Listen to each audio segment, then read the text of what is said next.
Today, we have the tremendous task of tackling the titular title that towers above television and almost all of anime at this current moment. Before we get into the mist of demons that look like Michael Jackson, I just want people to be aware of the potentially underlying dangers that exist in media of this type.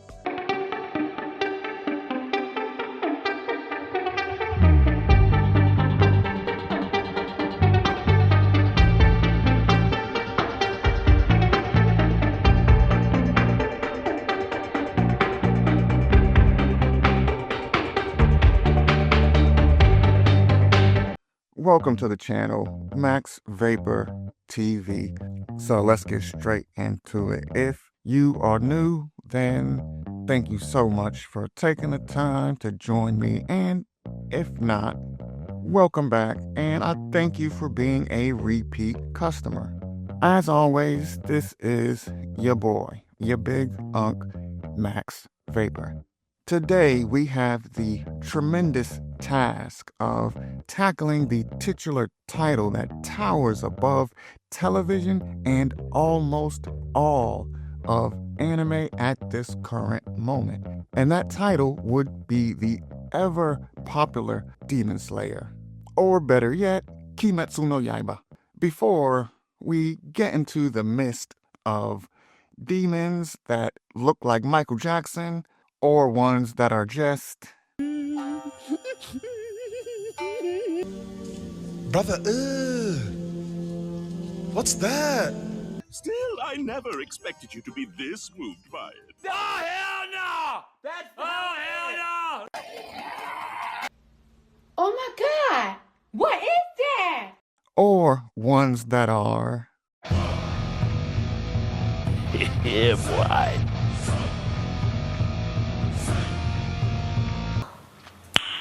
Nice. and young men and women that fight while holding their breath too long or just simply breathe too heavy, or some that are just plain old mouth breathers.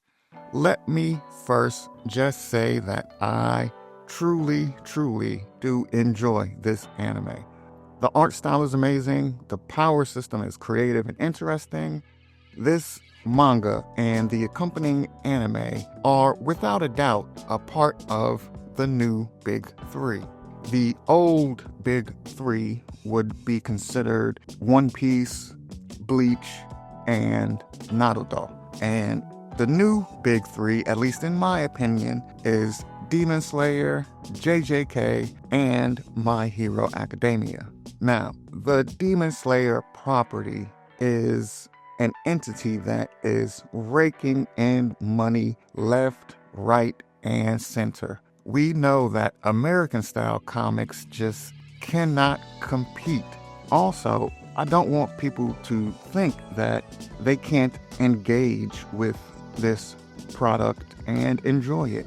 I just want people to be aware of the potentially underlying dangers that exist in media of this type. When you're dealing with the subject matter that is the slaying of demons through the use of what is basically a form of a magic system, and through the power of hard work along with the development of the human body, you end up leaving out what I consider to be the most important factor in this type of scenario. Now, don't get me wrong, I'm not saying that being disciplined and developing your body or your weapon skills are irrelevant.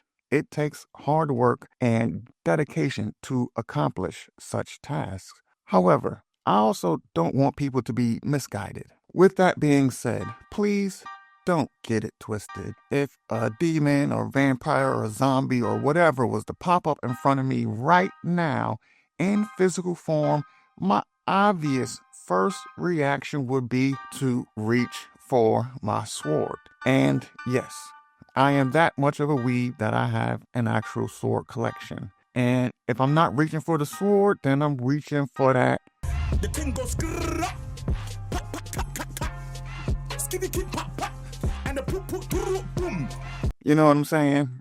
So don't get it twisted. Now, let me be serious for just a moment, because in the real world, if a demon or evil spirit was somehow able to obtain the use of a human body, the only way to fully and completely repel it and to protect yourself in the long term so that it is ultimately locked away and eventually destroyed would be to call on the name of the one who has been given all power. And that would be my Lord and Savior, Jesus Christ, or in the Hebrew, Yeshua HaMashiach. Now, with that extra long intro and disclaimer taken care of, let's begin breaking down this anime so we can be aware of certain things that seem like innocent forms of world building, but in actuality hold deeper meanings, especially when it comes to the spiritual realm. For a quick Bible study, let us jump into Ephesians chapter 6, verse 12, where it states, "For we wrestle not against flesh and blood, but against principalities, against powers, against the rulers of the darkness of this world, against spiritual wickedness in high places." The reason why I bring up that passage is because when you give your life over to the Lord, you, in a way, we are actually becoming something like a demon slayer, depending on how you look at it. And while, it might not be as flashy as the anime portrays, but nonetheless, we as followers of the Messiah are soldiers that are fighting in a spiritual battle. Although we can't see it manifested in the physical realm, there are malevolent spiritual forces that are seeking to influence us, whether it be through subtle or overt actions. They are seeking to break down our walls and get us to commit acts that would put us in opposition with the Most High. These disembodied spirits are seeking to bring us over to their side of the spiritual war. Similar to the anime when a demon offers a human their blood to drink and thus turning them into a demon, real powers are trying to do the same thing. So if they can influence you through a TV show, a song, a movie, or an anime, to let them in and thus allow that person to gain power. But power at what cost? Like it says in the Bible, "For what does it profit a man to gain the whole world and forfeit his soul?" One of the things that I noticed in the anime that has roots in the real world is the use of the wisteria flower. The wisteria flower in Demon Slayer, the anime, and the manga is used to repel demons. In Japan, the wisteria flower is known to be toxic and has symbolic meaning in Japanese culture. The use of wisteria in the series echoes Japanese customs of using certain plants or symbols for protection against evil spirits. In Japan, the wisteria flower symbolizes good luck, kindness, love, and longevity. When you add these qualities to the inherently poisonous nature of the wisteria plant, it seems obvious why it would be used as a deterrent for demons in the anime. The narrative of using a plant for spiritual cleansing draws parallels to the ancient Setsubun festival. While the wisteria plant is not featured directly in this Japanese festival, it does show that roasted soybeans are scattered and used to drive out demons and bring good fortune. Setsubun is a traditional event held one day before the start of spring, according to the Japanese lunar calendar. The name literally means seasonal division. It was believed that demons and evil spirits would arise at the turn of the season, so they used to hold events to repel them. Since the Edo era now refers to the day before the spring, celebrated yearly, usually on February 3rd, as part of the Spring Festival as purification before the spring comes. Families celebrate by throwing roasted soybeans outside the door of their house to chase out the oni, naughty ogres or spirits, or even more fun, throwing roasted soybeans at dad dressed up like an oni. We shout "Oni wa soto," meaning demons out, "Fuku wa uchi," meaning good fortunes in. Setsubun is a Japanese festival that originated from ancient Chinese ceremonies where the primary purpose was to drive away evil spirits and bring good fortune into the new year. These qualities of the flower and the lore around them remind me of the Apocrypha texts, the Testament of Solomon, along with demonology books like the Ars Goetia, which have basic instructions on magic spells that involve plants which can repel demons. For example, the Testament of Solomon states that in a detailed interview with the 36 demons of the zodiacal signs, it is recounted where each demon reveals its name, affliction, and the ritual needed to banish it. Now, the 33rd demon is said to cause sore throats and tonsillitis, among other things. The entity is said to be driven away by using a certain word, but you write this word on ivy leaves and then heap them into a pile. With this as a point of reference, I believe that it is plain to see the demonic and esoteric influences that resonate throughout the anime. In the Bible, we have the reference of the fruit that grows on the tree of knowledge of good and evil. We have the mistletoe that was made famous or infamous in Norse mythology because Loki used it to kill another god. For some reason, Loki is always behind everything when it comes to Norse mythology. But even now, here in our world, the mistletoe, to this day, is used in what you might consider to be a magic ritual where if you hang it above your head and you walk under it with someone else, you have to kiss or whatever. I mean, hey, that sounds like magic to me. One thing that I feel Demon Slayer does capture accurately about demons, especially when it comes to Muzan, is his ruthless nature and his disregard for human life, as well as his brutality with even his own subordinates. From what we humans understand of the spiritual world, especially when it comes to the spirit entities that are the disembodied spirits of the Nephilim giants who died in the flood, these evil spirits, or demons, if you will, they have a brutal, cutthroat, dog-eat-dog world where lower-level demons are, in a sense, basically pushed around, made fun of, and bullied, for lack of a better term. The hierarchy is very strict, and each spirit is constantly trying to gain rank and move up the ladder. So it's an environment where trust and friendship is not at the forefront.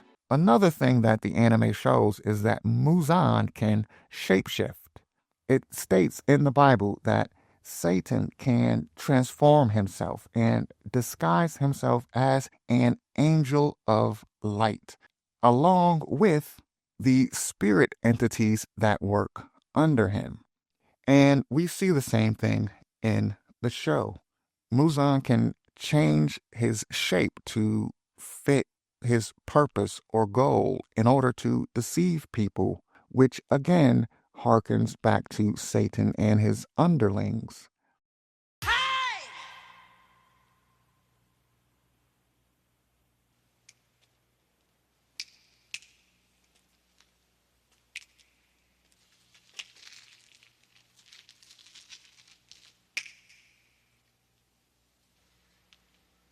You knocked me off of my feet now, baby.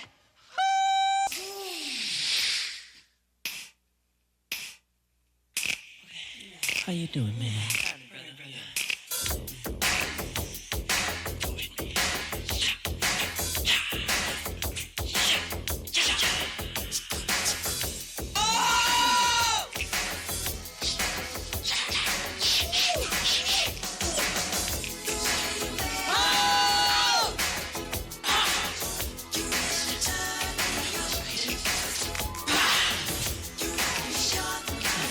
Now, returning to the Bible, if we go to 2 Corinthians chapter 11, verses 14 through 15, it states, "And no wonder, for even Satan disguises himself as an angel of light. So it is no surprise if his servants also disguise themselves as servants of righteousness.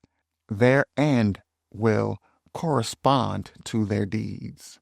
Not only that, but the anime depicts the demons as being cowardly and only fighting when it's dark outside.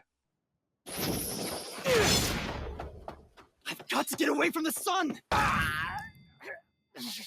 not done with you, coward! Don't forget that the Demon Slayer Corps is always fighting you demons in the dead of night, where you have the advantage! We're not like you at all!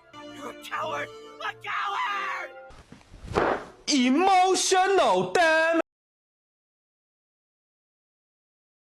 Now, when it comes to this topic, I want to try and be sensitive to this situation, since there is so much ambiguity surrounding the subject. The creator of Demon Slayer has opted to not reveal their identity, and I want to respect their choice. It is their right as a human being to stay anonymous and let their work speak for themselves. People seem to think that the creator is a woman, and I'm not trying to say all of this to say that this person needs to come out and reveal their identity. If they want to stay anonymous, that is their God-given right. And again, I want to make sure that I respect their right to privacy. So with that being said, you might be wondering, why am I even bringing this up at all? And why is it relevant? The reason is because there has been a bit of confusion when it comes to if they consider themselves to be gender fluid.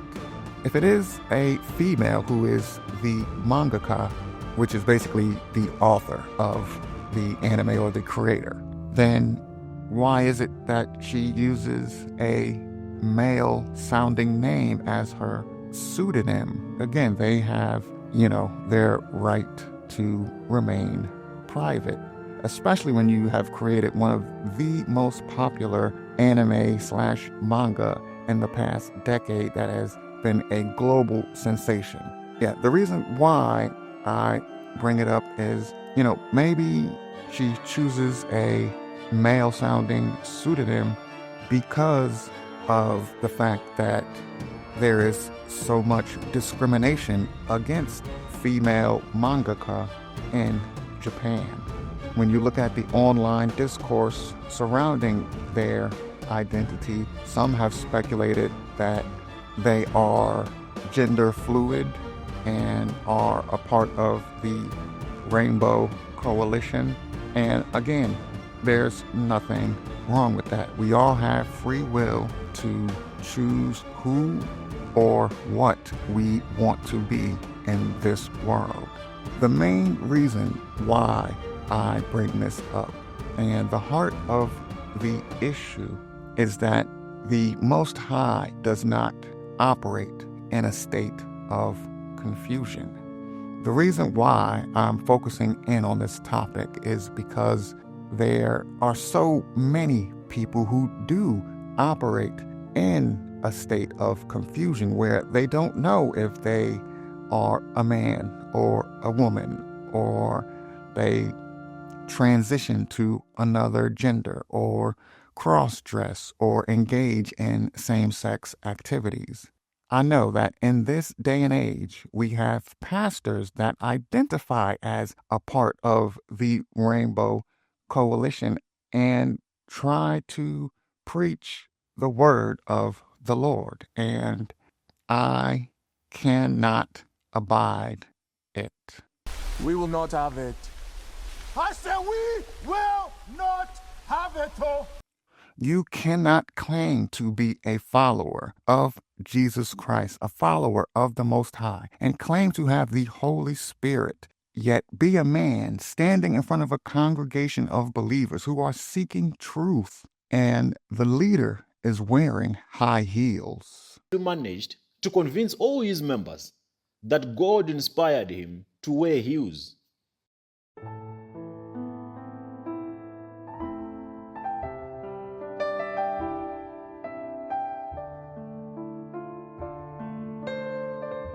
This is operating in a state of confusion, and these people are leading the sheep away from the messenger.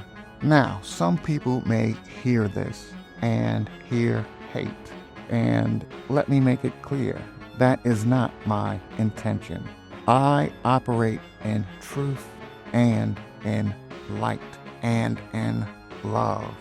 While I have no problem with people, the people who God formed in their mother's womb and knew them before they were born, He has plans for each and every one of His children, plans for them to grow and prosper. But He has also given us free will and will not force someone to be in His presence if that is something that they truly do not want. But know that He does not want to see anyone thrown into darkness and be separated from that light and that love and that peace that is the presence of the Most High. People are choosing their own path. How wrong would it be that if someone died and they didn't want to follow His rules, how wrong would it be for Him to come along and snatch up that soul and force them to go to heaven? So, because I am a follower of the Messiah, I too have love for my brothers and sisters who are here on this earth with me. And I too want people to know that choosing to operate in a state of confusion because of the broken and twisted and corrupt world that we live in is not what your Creator wanted for you. But again, we all have the free will to choose, because a person cannot serve two masters. Eventually, he will grow to love one and hate the other. So I would encourage people out there to seek wisdom and truth. There is no need to be lost or confused. So seek Him while He can still be found, before it's too late, before your current state of confusion and fence sitting leads you down that broad road, that easy road that so many people choose. But the narrow road is what leads to salvation. But do know that you won't be walking that path alone, because the Lord is always with you, guiding you and protecting you. So, in conclusion, all of that was a bit heavy, so let's all just take a step back, take a deep breath. Total concentration. Water breathing. I don't want anyone to get the wrong idea. I'm not trying to condemn anyone here. As it says in the Bible, remove the plank of wood from your eye Then you can see clearly, so you can remove the splinter from your brother's eye. So, as I said, I'm not trying to come down on anyone or condemn anyone or any of that stuff. For people who watch the anime and who love the anime, continue to watch it and enjoy it. I'm not trying to come down on the creator and make it seem like he or she has done anything wrong, because they haven't. They are entitled to their privacy. And the only reason why I went on that tangent is because it made for a nice segue to talk about the state of confusion that is operating in the world today. And, me personally, I just want people to have the proper information. I'm not saying that you can't watch the anime and enjoy it. I watch the anime and enjoy it. I love the anime. Me and my sister went to go see the movie in theaters. But so many people try to just brush aside the things we see in entertainment as if they can't affect us in the real world. The energy that certain creatives pour into their work and the energy that millions of viewers pour into music or TV or movies, it all matters. Just know that there is more to this world that we live in, more than just what meets the eye. So just be careful about what things you give your energy to and how much of that energy you give. Go out there and gain more knowledge for yourself. Do your own research and see what you find. No matter what you decide, just remember that we have all been given free will. So choose your path carefully, because some decisions, even if they are made from a state of confusion and ignorance, can change your life forever. And with that, I wish you all the best. Stay blessed and keep God first. Peace.